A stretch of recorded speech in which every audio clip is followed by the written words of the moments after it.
ஒரு ரொம்ப கொடூரமான ஒரு மனிதராத்தான் எங்க அப்பா என்னை வளர்த்தினார். ஆனா அவர் வளர்த்த விதம், ஒவ்வொரு நாளும் 5 மணிக்கு எந்திரிக்கணும், 7 மணிக்கு படிக்கணும், 8 மணிக்கு கரெக்டா கிளாஸுக்கு கிளம்பிடணும், ஸ்கூல் முடிச்சு வந்து 6 to 8 படிக்கணும். ஒளியும் ஒளியும் ஞாயிறு மட்டும் திரைப்படம் ஓடுன அந்த காலகட்டத்தில் ஞாயிற்றுக்கிழமை மட்டும்தான் எங்க அப்பா என்ன திரைப்படம் பார்க்க அனுமதிப்பார். பயங்கர ஸ்ட்ரிக்ட். இப்படி ஒரு மனுஷன் உலகத்தில் இருப்பானா அப்படின்னு நினைச்சிருக்கேன் நானு.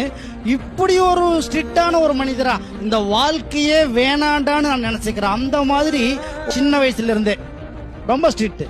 ஆனா நான் அரசு பள்ளியில ஒரு ஆசிரியரா கையெழுத்திட்டு உட்கார்ந்திருந்த அந்த தருணத்தில் தான் நான் உணர்ந்தேன், அவருடைய அந்த கண்டிப்பு தான் என்னை ஒரு அரசு பள்ளி ஆசிரியரா மாத்துச்சு அப்படிங்கிறது என்னுடைய மறுக்க முடியாத, மாற்ற முடியாத ஒரு விஷயம்.